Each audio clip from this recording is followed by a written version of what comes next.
Let's draw our GUI using our GUI library. Hello everyone, this is Ali Reza. Welcome to the Mentor Code Lab. Now you may notice I have Gem Cleaner up and showing the interface. However, in the screen renderer, I'm drawing nothing. This is the whole screen renderer. And this is the beauty of having the GUI. Now, what is going on here? Between the two episodes, I did change this thing a bit. Remember, when we have the connector, we can assign more than one slot to one direction. And instead of using predicate slots, we can use the synced inventory, and then we can use predicate slots instead of predicate inventory. That way we can handle the things that goes into the slots. We have two slots that are outputs. Well, we can map them to the downside. This is another overload inside our J inventory that we can use, and it looks nicer than having the new output inventory, setting the slot size, and lots of parentheses. So all we are doing, we are sending the block entity, the number of slots that it will have, the direction that it will connect and talk to, and then the type of the inventory. So the downside has an output inventory of size 2. The upside will have a synced inventory of size 2, and then the east side will have 3 actually that are synced inventory. Now I'm not sure if it's east or west. We will give it a try in the game and find out. However, the slot indexes is changed because in the output inventory we have 2 slots. So the index 0 will be the normal output for the crafting recipes. The second one is for the empty bucket. When we go for the input slots, we have again 2 slots. Again, start with index 0 being for the gem inputs, and index 1 is for water bucket. When we go for the other one that is upgrades, we have 3 slots. So we start with index 0 and we go up to index 2. Remember, each one of these actually is presenting one inventory. So we will reset our slot numbers and go down that way. And other than that, we have really nothing special here. Inside our screen handler, I did comment few lines and we will take a look at that. We don't need this one. We need that one. Let me give it a try. We want this guy, we want that guy, and none of that. Okay, so this is our screen handler. And because I changed the super call, I hope that I can do the hot swap.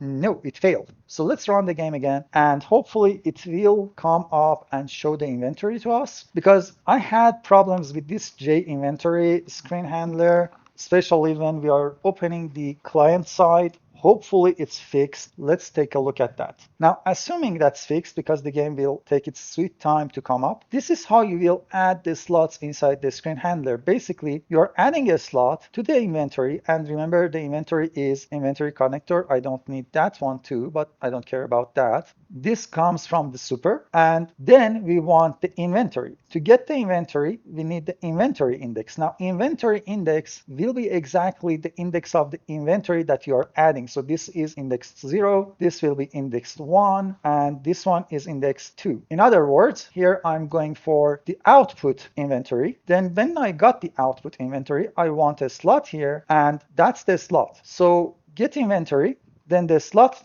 index, and add the slot coordinates. I'm not sure if it's the order of slots inside the inventory itself or it's in any other shape or form. We will take a look at that in a few seconds, because honestly, when I wrote the library, I took a lot of code from Turtiworty's code. However, I'm not sure about the indexes right now. So the very first thing, this is not working again. So long story short, I still have problem with this J inventory screen handler. I may nuke it because honestly, the only thing that is adding to the whole concept is these few lines of code. It's just 4 lines of code and one overload method for adding the slots. Without that, if you recall, the inventory was showing up. The reason this J inventory screen handler is already failing is somewhat related to what we are doing on the constructors. Although it's calling the constructors, for some odd reason, it's not behaving. So I may actually drop the idea of using that abstract screen handler and go down my own route. However, do I have anything here that will handle things differently? Quick move, can use, okay, get block entity, get player, validate blocks, and others are just irrelevant. So I may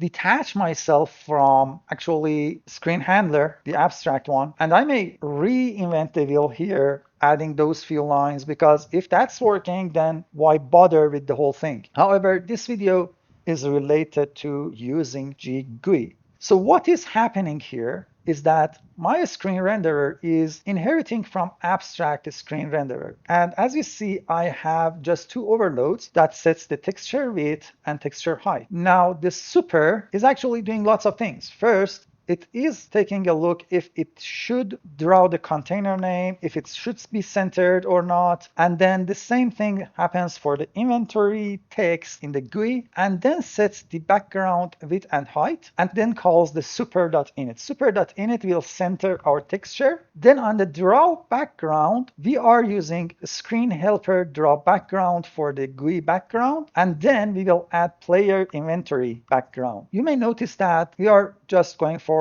handle the screen here. Nothing surprising there. The whole thing is that this class is responsible of drawing your background and the player inventory background and centralizing your text so that when you are starting with the screen renderer, you don't need to overwrite the init unless you have something special. You don't even need to draw the background unless you are drawing your slots and other graphical stuff. The rest will happen using widgets, as you will see in a few minutes. So now that we have our inventory up and running, I will pin this to the desktop, and to pin a window to the desktop, I'm using desktop pin application, and I will move it a little bit down because I want to focus on this section. Okay, now I will add a few different things on the background, and for that I need to have a reference to my original image because that makes my life easier and move faster. Now, to add our slot, we want the very first slot to be here, and I will use that info panel so that when I move my mouse here, I see that it's on 7 and 27. Okay,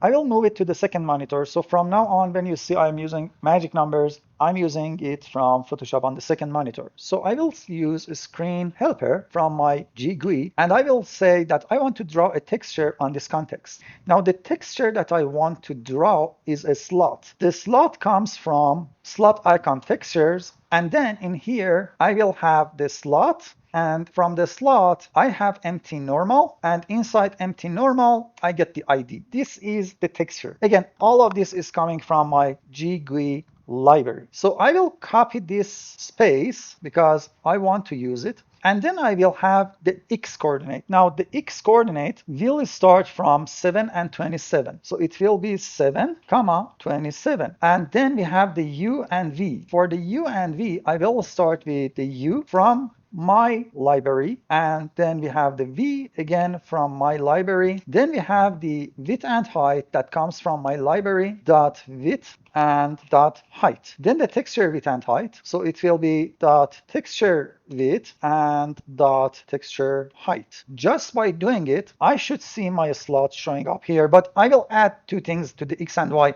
I just want to make sure that it's starting from the left up there, not there. To make things work here, we need to say this dot X plus, and I will move the Y to the second line, and it's this dot Y plus. Now it should fit inside the correct spot. To make things easier for myself, I will use the X here and the Y here from the library. Now you may wonder, what is this empty normal? Because right now empty normal is carrying a lot of data. That is a texture data record that I have in GUI, and lots of different icons, different backgrounds are showing there. The X and Y here is the offset. So if, for example, some image, let me show you one. If I remember where it is, inside GUI, sources, resource, actually not the sources in GUI, it's in vanilla, but I have one inside GUI that I can show you, and that would be inside the slice. I think it's bottom left. Yeah, you see that it's 3 pixels, 2 on width and 2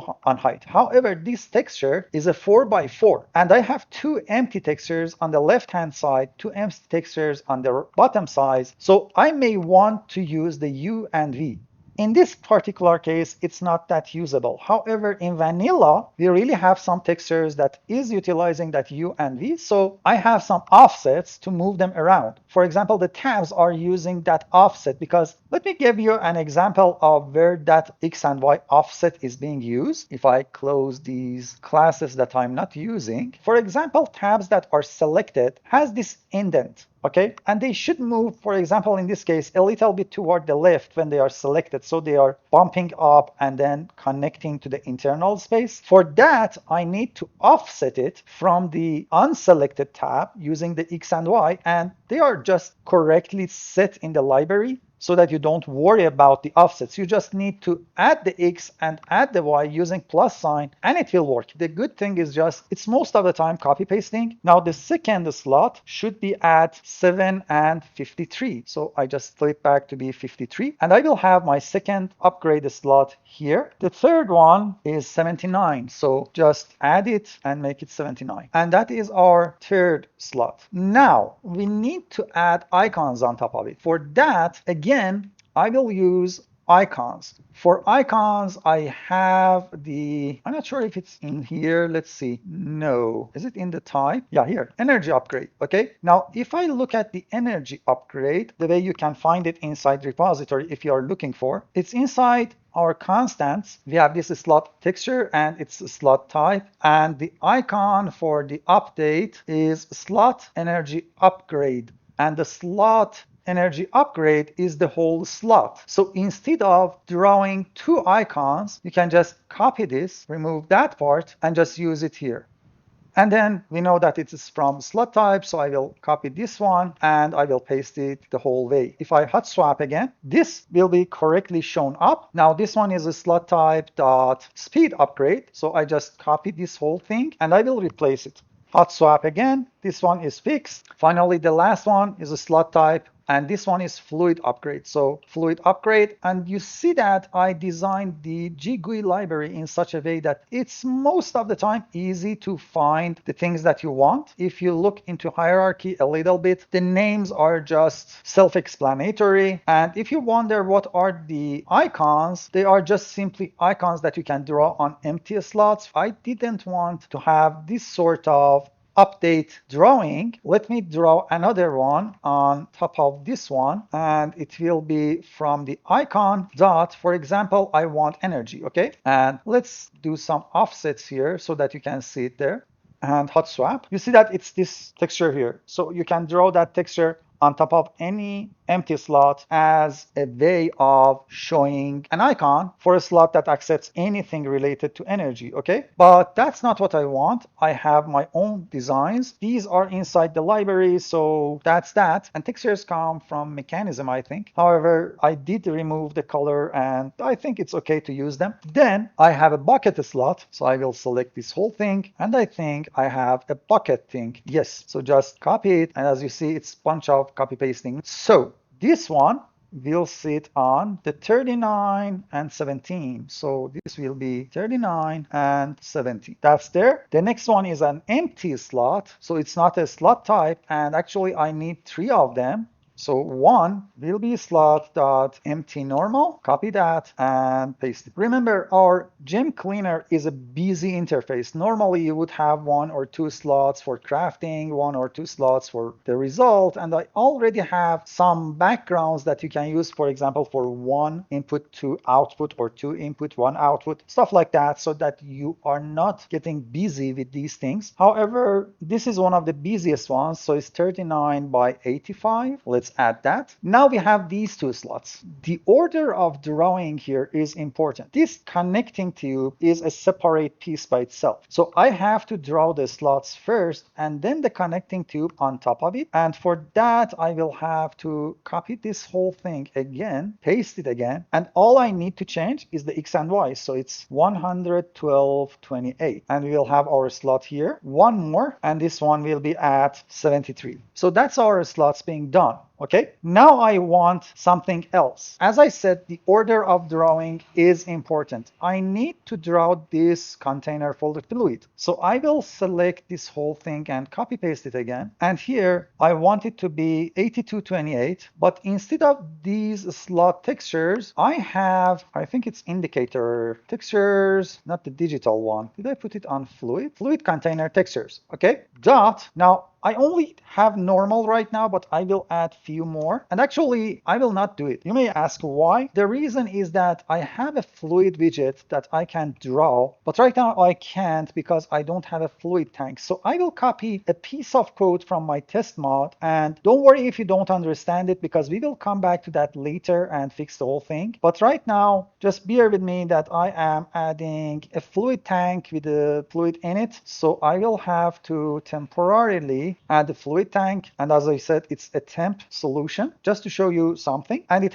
has the capacity of 3 buckets of fluid. And then I will add 2 buckets of water in it inside init method. Then I can add a widget. To add a widget, all we need to do is doing this. Add drawable, and here we can add our widget, and the widget is fluid widget. Now the fluid widget has a builder. So instead of doing it this way, I will say .builder, and the builder is asking for an X and Y. Remember here we are not aware of the background or the container's size. So I have to start with this .x. It means the top left corner of the screen. Actually not top left of the screen. Let me see, it's the container. So 82, and then this dot y plus, what was that, 28. Now here the x and y is the top left corner of your container. The drawable widgets are aware of where the coordinates are, so you don't need to offset from top left of the monitor, but just the background itself. And after having our x and y, and in the constructor we can say use default values, but this needs a tank and a position supplier. Now the tank, we have it, and we need to send in a position supplier because the fluid color will change based on the biome that we are in. So to make a supplier, we create a lambda. We have the handler. The handler has the block entity. Actually, I could cache the block entity another way, but I'm okay with that. And then we get the position. That's our provider. And as you see, the whole line becomes red now. Move out one parenthesis and then call the build. And that will create our widget. If I try to hot swap it, it will fail, as you see. The reason is that when you add a drawable to init, means that you are adding new constant to the game. So you need to run your game again in debug mode. If you know what you want, for example, in this case, we want a fluid widget, we want an energy widget. And if you have an energy container and a fluid container, the easiest way is to just add 2 drawables and 2 widgets, and then try to add the slots and everything else. This way, you will have an easier life with your hot swap not being errored, and you can design your GUI a little bit faster. For example, in this particular case, as I said, it's a really busy one. We have 3 widgets, one for the fluid, one for the power and energy, and then another widget for the progress bar here. So I'm just adding 1 widget right now, and I will show you how it works, and then I will add the arrow and the connector, and only then I will add the progress bar. I can't really add the energy widget because the energy widget needs suppliers. Actually, I can do something like adding something there. Let me see if I can add all of them. So let's stop the game. As I said, I want to add widgets as fast as possible. So this is the fluid widget. The next one is the indicator widget, and as you see, I have 3 of them. For the energy, I will use the textured indicator. You can use a gradient color or the color itself, but these 2 are not providing any backgrounds, so you need to design a background there. And I will go with this one. Now again, I need .builder, and this one is again asking for x and y. Let's go with 0 and 0 here. Then I can say is energy, and actually that will use that red energy bar. The only thing that I need to provide right now is 2 suppliers, one for capacity supplier, and here normally you would call the block entity and get the capacity out of the block entity. However, right now I will say that we want a 10,000 unit of capacity. So to make things work, I need to give 2 integers on top. Actually, I need 4 of them. So this is energy capacity, and let's say that it's 10,000. Then we say int energy amount. That is, I don't know, 3,000, near 1/3. Then we have int max progress, and let's say that it needs 200 ticks. And then we have int progress, that is almost, I don't know, 40 ticks. So now we can proceed forward. Here we say return the capacity for the energy. And what's wrong with you? Because these are accepting long, not ints. All four of them. Energy.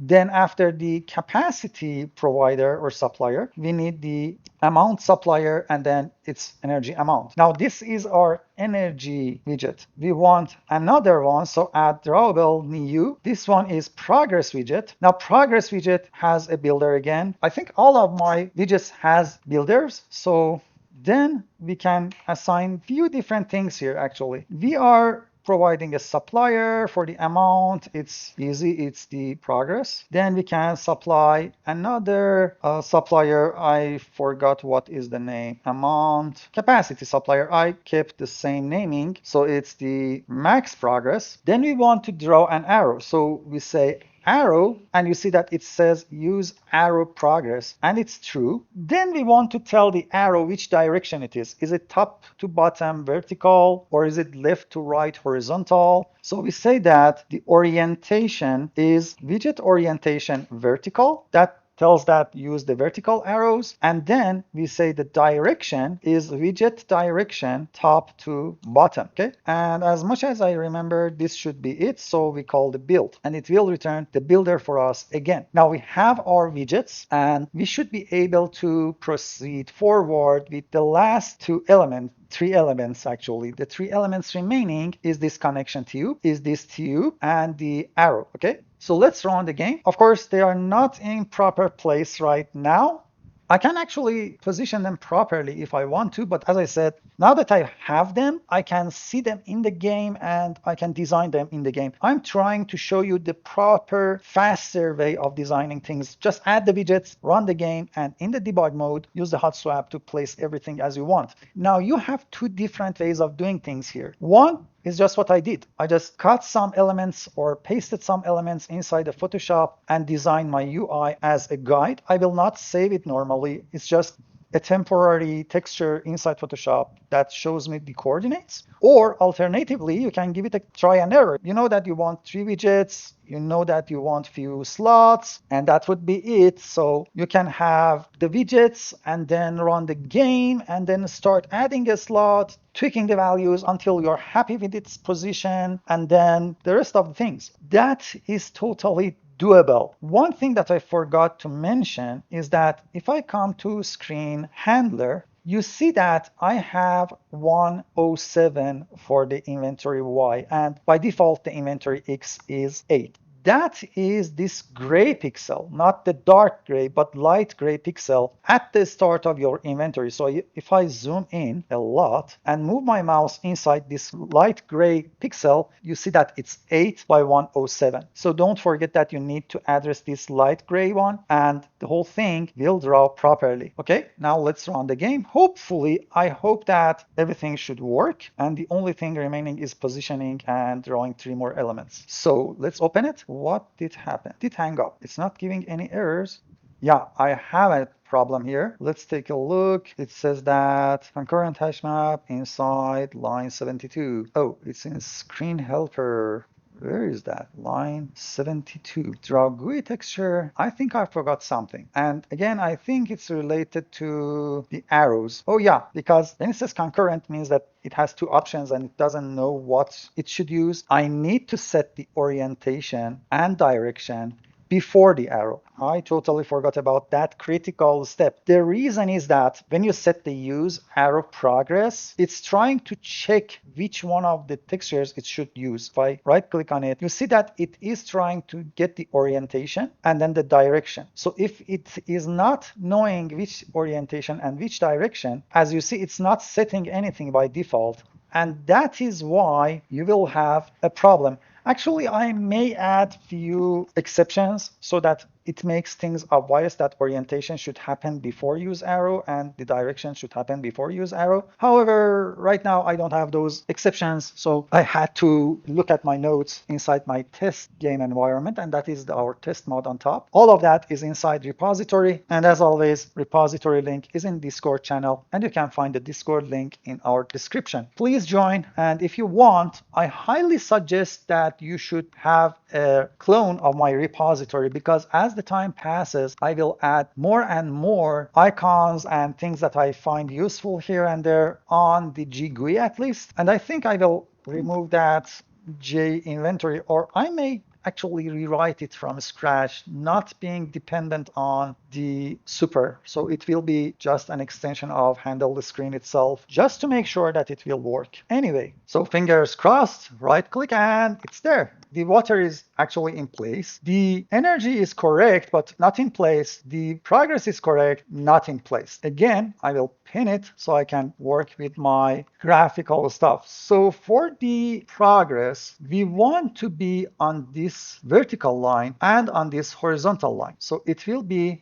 this pixel, not this one and not this one. This conjunction of these two guidelines, and it is 131.46. So I will say 131.46, and of course I need to add the this.x plus and this.y plus. Unfortunately, for widgets, you don't have access to this x and this y, so you have to add it all the time. And for the energy, it's easier. The energy one is actually this top left corner of the energy bar. So 153.28, 153 and 28, and again, this.x, this.y. Now you can hot swap this without a problem because we just changed the numbers. It will not show up. The reason is that when you tweak things in init, the init is being called only when you click on the block to open the GUI. So you need to close the GUI, open the GUI, bingo, everything is there. Now, the last three elements are again background images that I can draw. So actually, let me check. I thought I added it. So screen helper dot draw texture. Yeah, I have it. Texture data, that's it. So context, comma, we need the X and Y. Now for the X and Y of this connection tube, it's the conjunction of this white border. You want these 2 pixels and you want these 2 pixels, okay? So it will be this point, 99, 45, 99 and 45. And then we want the texture ID. So it will be the container textures dot connection dot, I think it's called connection tube or something like that. We'll have tube to IO. That's mean the tube to input output, and that's it. So basically, what's wrong with you now? Oh, it's texture, then the X and Y. Okay, let's grab it from here up to here. Control X, Control V, and that's it. So instead of having all of that mumbo jumbo, you just need to have this. That's the X, that's the Y, and holy moly, let me see what I'm doing here. We don't need the rest. It will call itself and everything will work. So I will put the X and Y in this case on a separate line because again, actually, we don't need this part because it will call it from, yeah, the texture data. So that's that. And I need the this.x plus here, this.y plus here. And honestly, I totally forgot that I have these one-liners. So I will not fix the rest. Just remember the placement and just hot swap. And as you see, it is being drawn. However, I think it is offsetted. So for the x, I will remove 1. From the y, I will remove 1. I wonder why, but it should fit into the place now. And as you see, it is connecting somewhat. So 97. And this is the beauty of using this. Oh, now I know what's going on. Okay, as you see, the widget is coming on top of the connection tube, and that is not what I want. Also, the connection tube looks a little bit bizarre. No, that was the correct one. So 44. And the reason it looks not correct is the highlights, I think, because we are using the darker border on top. So I need to fix my textures. Okay. Wow, that will be a headache, but that will work. So the only problem that you see is this white texture here should be black, and all the whites should be black.